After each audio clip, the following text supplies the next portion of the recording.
The day of Grandpa Joe's will reading was supposed to be the day my family finally saw me as a failure. Instead, it became the first step toward my greatest triumph, though I didn't know it then. To my beloved grandchildren, the lawyer read from behind his mahogany desk. I leave my legacy divided as follows. To Michael, my stock portfolio, valued at approximately $2.4 million. To Diana, my real estate holdings in the city, valued at $3.1 million. And to Emma. My siblings leaned forward, probably wondering what scraps Grandpa had left his youngest grandchild, the one who'd studied environmental science instead of business or law. I leave my farm in western Texas, all 2,000 acres. The room erupted in poorly concealed laughter. Michael didn't even try to hide his smirk. Diana covered her mouth with a manicured hand, shoulders shaking with amusement. The farm, my mother exclaimed. Joe, what were you thinking? The lawyer cleared his throat. There's a letter for Emma. He handed me a sealed envelope, my name written in Grandpa's shaky handwriting. I could feel tears threatening, but I refused to let them fall. Not here. Not in front of them. Well, Emma, Michael said, his voice dripping with false sympathy, at least you can grow organic vegetables or whatever it is environmental scientists do. Diana chimed in, maybe start a commune? That's still a thing, right? I clutched Grandpa's letter and left without a word, their laughter following me out the door. In my car, parked under the hot Texas sun, I finally opened the envelope. Dearest Emma, they're all laughing right now, aren't they? Let them laugh. They see the farm as worthless because they've never understood the true value of land. But you do. You've always seen what others miss. Remember all those summers you spent with me on the farm? While Michael and Diana were at fancy camps or summer internships, you were helping me test soil samples and study weather patterns. You asked questions nobody else thought to ask. The farm isn't just land, Emma. It's possibility, it's future. And you're the only one who has the vision to see what it could become. Look in the old barn. Behind the red tractor, there's a metal door. The key is taped to the back of this letter. What you find there will help you understand. All my love, Grandpa Joe. I touched the small key taped to the letter's back, remembering the countless hours I'd spent with Grandpa on the farm. He taught me everything he knew about the land, but he'd always been secretive about that old barn. The next morning, I drove out to the farm. The house needed work, peeling paint, sagging porch, windows that hadn't been washed in years. But the land itself was beautiful. Rolling hills stretched to the horizon, dotted with mesquite trees and prairie grasses. The barn stood exactly as I remembered it, its red paint faded but still proud against the blue Texas sky. Inside, the air was heavy with the scent of old hay and engine oil. The red tractor sat where it always had, a faithful guardian of whatever secret Grandpa had kept behind that metal door. My hands trembled as I fitted the key into the lock. It turned with a satisfying click. The room beyond was smaller than I expected, but what it contained took my breath away. The walls were covered with maps, geological surveys, and scientific reports. A desk held stacks of soil analysis results and groundwater studies. And there in the center of it all was a leather-bound journal. I opened it to find Grandpa's familiar handwriting. March 15, 1982.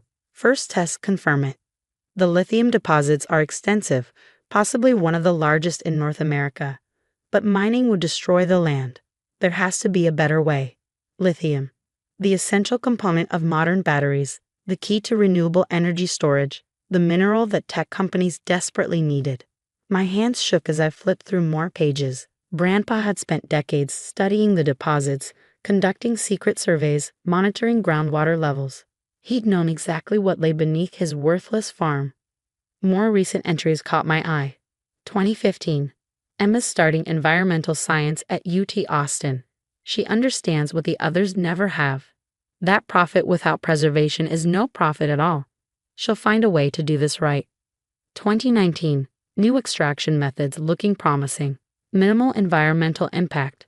Emma's research on sustainable mining practices could be the key. The last entry was dated just months before his death.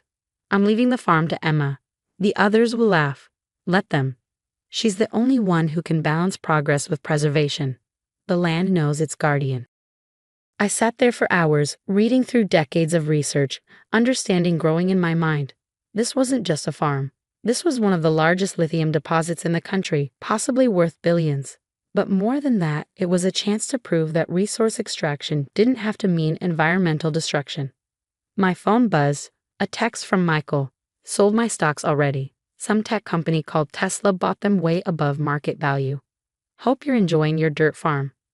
I looked at the geological surveys again, noting the estimated size of the lithium deposits. Then I pulled up Tesla's latest press release on my phone. Seeking location for new battery manufacturing facility. Requirements: large land area, proximity to lithium deposits. The pieces started falling into place. Grandpa hadn't just left me land. He'd left me an opportunity to change the future of sustainable energy production. But I'd need help. My environmental science degree gave me the background to understand the ecological implications. But I'd need engineers, geologists, lawyers. I'd need capital. I called my old professor from UT Austin, Dr. Sarah Chen. She'd been researching sustainable mining practices for years. Emma, she answered on the first ring. I was just thinking about you. Have you seen the latest data on environmentally friendly lithium extraction? I smiled. Actually, Dr. Chen, I need your expertise on something. How would you like to revolutionize sustainable mining practices? An hour later, I had the beginnings of a plan. Dr. Chen would help assemble a team of experts. Her connections in the sustainable technology sector would be invaluable. As the sun set over the farm, my farm, I stood on the porch where Grandpa and I had spent so many evenings. The land stretched out before me, holding its secrets beneath the surface. Michael and Diana had gotten what they thought was valuable, stocks and buildings that would give them quick profits. But Grandpa had given me something far more precious, a chance to prove that progress and preservation could work together, a chance to show my family and the world that sometimes the things people dismiss as worthless are worth more than they could imagine. My phone buzzed again, another text from Diana. Hey little sis, need help selling that farm? I know a developer who might take it off your hands. You know, for a tiny fraction of what my buildings are worth. I didn't reply. Instead, I started making calls. To environmental lawyers specializing in mineral rights. To sustainable technology firms. To experts in groundwater protection. Let my siblings laugh. Let them think they'd gotten the better deal. Soon enough, they'd understand exactly what Grandpa Joe had known all along. That true value isn't always obvious, and that sometimes the best revenge is simply proving everybody wrong. But first, I had work to do. A lot of work. 6 months after discovering Grandpa's secret, I sat in a sleek conference room in Austin, facing representatives from 3 of the world's largest electric vehicle manufacturers. Dr. Chen sat beside me along with our team of environmental lawyers and sustainable mining experts. The lithium deposits are extensive, our head geologist explained, pointing to detailed survey maps. But what makes this site unique is the extraction method Ms. Harrison has developed. I tried not to smile as I remembered Diana's last text. Still playing farmer, Emma? At least Michael and I are making real money. If they only knew. The Tesla executive leaned forward. You're claiming zero groundwater impact? Not just claiming, Dr. Chen responded. We can prove it. Emma's team has developed a closed-loop extraction system that revolutionizes how we think about lithium mining. 3 years of environmental science research combined with Grandpa's decades of data had led to this breakthrough. We could extract the lithium without destroying the land he'd loved so much.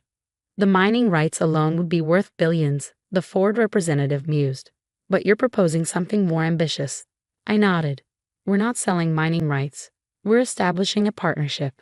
The land remains under our control, ensuring sustainable practices. You get guaranteed access to lithium for your batteries, processed on-site using clean energy. And the price? The BMW executive raised an eyebrow. I named a figure that made even the lawyers blink, but nobody laughed. They couldn't afford to, not with the electric vehicle revolution depending on reliable lithium supplies. That evening, as I drove back to the farm, my phone rang. It was Michael. Hey sis, he said, trying to sound casual. Heard an interesting rumor today at the country club. Something about Tesla executives visiting your dirt farm. Did you? I kept my voice neutral. Come on, Emma. If something's going on, you need professional help. I know all about corporate negotiations. Like you knew about those Tesla stocks you sold. I couldn't resist. The ones they bought because they knew about my lithium deposits. Silence. I have to go, Michael. I have a meeting with Ford tomorrow. I hung up, smiling as I imagined his face, but I knew this was just the beginning. Once the news broke, my entire family would descend like vultures. I didn't have to wait long. The next morning, Deanna's Porsche kicked up dust as it roared down the farm's dirt road. She emerged in designer heels completely unsuited for ranch life. "Why didn't you tell us?" she demanded without preamble. "Tell you what?" I asked, watching her struggle to keep her balance on the uneven ground. "Don't play dumb. The lithium, the Tesla deal. This land is family property." "No," I cut her off. "It's my property. Grandpa made that very clear. But we're your family. We deserve." "What?" "A share of the worthless farm you've been mocking for months. The land you offered to take off my hands for pennies." She had the grace to look embarrassed. "We didn't know." "No, you didn't. Because you never bothered to look beyond the surface. Just like you never bothered to understand why Grandpa spent so much time out here." A black SUV pulled up, Michael, with our parents in tow. Of course they coordinated this ambush. "Emma," Mom stepped forward, arms outstretched. "Darling, we need to discuss this as a family." "Now it's family," I laughed. "Not when you were all laughing at my inheritance. Not when you dismissed my entire career as playing in the dirt." Dad tried next. "Be reasonable. This is a huge business opportunity. You need experienced people." "I have experienced people," I cut him off. "Dr. Chen, one of the world's leading experts in sustainable mining. A team of environmental lawyers, geologists, engineers, people who share my vision for doing this right." "But we could," Michael started. "Could what?" "Turn this into another quick profit? Destroy the land for maximum gain. That's not happening."